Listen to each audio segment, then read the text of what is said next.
फसल होती है तो इसमें हैरों की जुताई किया पहले तो, उसके बाद में पलेवा लगा दिया। पलेवा लगाने के बाद में जब वो सूख जाता है, हैरों चलने लायक हो जाता है, तब हैरों मारते हैं। 2-3 हैरों जो कुछ भी लगें, उसके बाद में पाटा लगाते हैं। कल्टीवेटर से फिर जुताई करते हैं उसकी।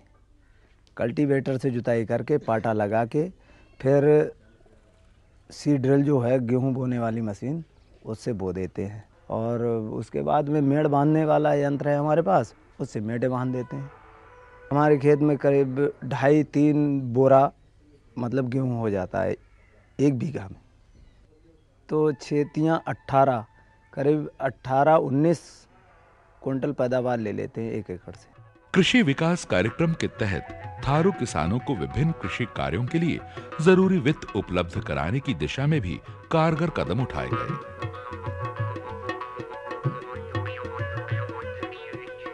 किसानों के हितों की रक्षा के लिए लाम्स यानी दीर्घाकार बहुउद्देशीय सहकारी समिति जैसी संस्थाओं का विकास किया गया। ये कोऑपरेटिव जो सोसाइटी है हमारे थारू आदिवासियों को लोन देती है, जिसमें ये फसली ऋण देती है। और फसली ऋण में खाद और बीज, और उसमें भी ये हैं अंश कौ के अंदर कुछ मजदूरी के लिए पैसा देती है, अंश खौ में खाद और बीज देती है। थारू किसानों को साहूकारों और बिचौलियों के शोषण से मुक्त कराने के लिए भी व्यापक स्तर पर कार्यवाही की गई। इसके लिए किसानों की कृषि उपजों के विपणन के लिए पर्याप्त इंतजाम किए गए। आईटीडीपी के तहत फसलों की कटाई के दौरान जगह जगह थारू किसानों की फसल खरीदने के लिए विशेष केंद्र स्थापित किए जाते हैं।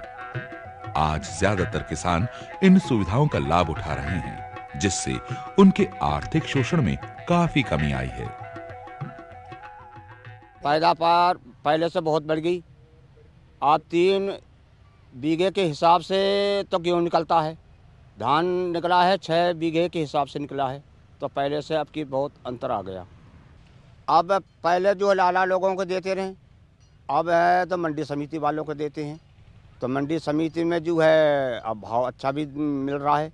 और पहले लाला जो है तब वो अपनी मर्जी से लेते रहे, तो इसमें अब ये फायदा हुआ है।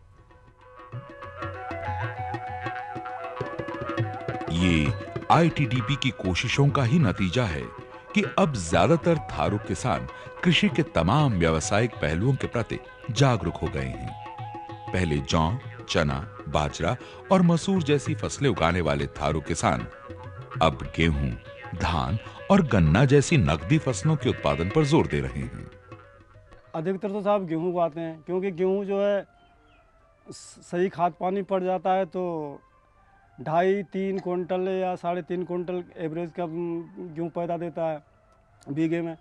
और मसूर जो है अगर जिसकी बहुत ही अच्छी हो गई तब तो कुंटल निकल जाएगी, नहीं तो कुंटल से कभी कभी 50 किलो, 45 किलो या 60 किलो के लगभग ऐसी मसूर निकलती हैं। तो उसकी वो भी 1200, 1400, 1500 के भाव में बिकती है। और ये गेहूँ हमारा जो है अगर 500-600 बिक जाए तो उससे पैसा ज़्यादा मिलता है, इसलिए अधिकतर जो है गेहूं बोते हैं। कृषि विकास कार्यक्रमों के सफल क्रियान्वयन ने थारू जनजाति के चौतरफा विकास की प्रक्रिया तेज करने के लिए आवश्यक वातावरण तैयार करने में काफी मदद की। परंपरागत तौर पर रूढ़िवादी सोच वाला थारू समुदाय पहले अन्य समुदायों से दूरी बनाए रखने का आदी था, लेकिन खेती के जरिए आई संपन्नता ने उसके नजरिए को बदल दिया। और फिर आईटीडीपी के साथ उनकी सक्रिय भागीदारी का नया दौर शुरू हुआ। पहले जब यहाँ ये चंदन चौकी में परियोजना नहीं आई थी इस तराई क्षेत्र में, तो बहुत ही कमज़ोर स्थिति में हम लोग यहाँ थे। जब से परियोजना चंदन चौकी में आई है तब से हम लोग डेवलप कर गए हैं। और अभी कुछ अंतर है अभी करने में, क्योंकि कपड़ा तो बदल गया, बुद्धि अभी कुछ कम बदली है, बुद्धि नहीं आई है। परियोजना से तो काफ़ी फायदा हुआ है। परियोजना से टीन मिली हैं यहाँ, और लोन मिला है, बकरी पालन है, भैंस पालन है, डल्लब भैंसा है, कॉलोनी भी मिली हैं, ये है। परियोजना से हमको पता चला कि यह समय से दवाई दो, समय से खाद डालो, समय से पानी दो, और इसी प्रकार से हमको मकान भी मंजूर किया परियोजना ने, और भी लोन जो है छोटे मोटे वो भी मंजूर किया। यानी जो काश्तकार को बहुत सुविधा दिया परियोजना हमको।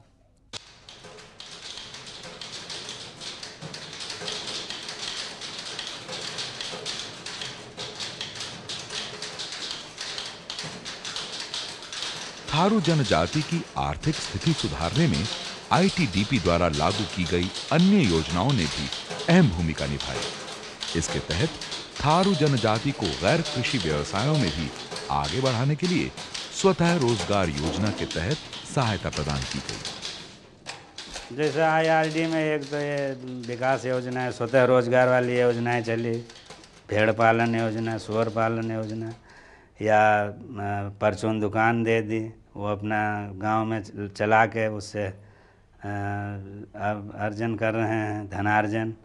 और डनलप कार्ड इनको दिया गया, जिससे मतलब ये अपना काम के अतिरिक्त और भी किसी आदमी की व्यक्तिगत उसमें ढुलाई में ये उसका प्रयोग करके उससे भी इनका आर्थिक स्तर बढ़ा है।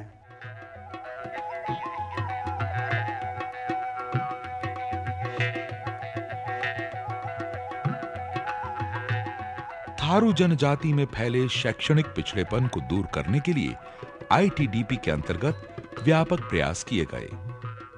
थारू जनजाति के आर्थिक पिछड़ेपन के मद्देनजर इन्हें शिक्षा के लिए प्रोत्साहित करने के लिए विशेष आश्रम पद्धति विद्यालय खोले गए। इन विद्यालयों में छात्रावास सुविधा सहित पूर्णतः निःशुल्क शिक्षा प्रदान की जाती है। शिक्षा सुविधाओं में विस्तार तथा सरकार से मिले प्रोत्साहन के चलते थारू समुदाय में शिक्षा के प्रति काफी जागरूकता आई है। करीब 5 साल पहले हमारी संस्था में थारू बच्चों की संख्या बहुत कम ही थी। लगभग करीब 75 छात्र छात्राएं यहाँ थीं। इन 5 सालों में इनकी संख्या जो है लगभग 3 गुना 4 गुना बढ़ गई है। इस समय 450 के लगभग छात्र छात्राएं इस संस्था में पढ़ रहे हैं। उनका खेल कूद में और अच्छे नंबर से पास हो रहे हैं।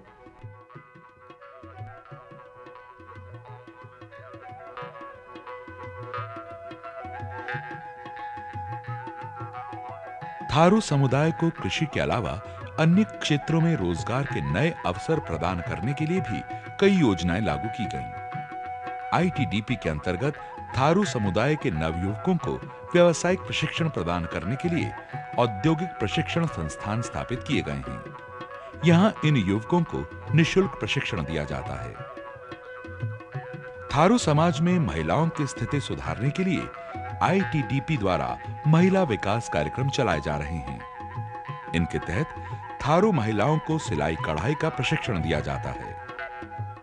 हम सरकार द्वारा इनको लोन दिलवाते हैं, लोन दिलवा के इनका मतलब निजी व्यवसाय अपना चलवाते हैं। अगर ये नहीं कर पाते हैं तो हम उनके साथ बाकायदा मतलब सहयोग देते हैं। इनके पास जाके इनके घर में और इनके देखते हैं ये सिलाई कैसे कर रहे हैं। अगर कोई गलती होती है उसका हम समाधान खुद करते हैं।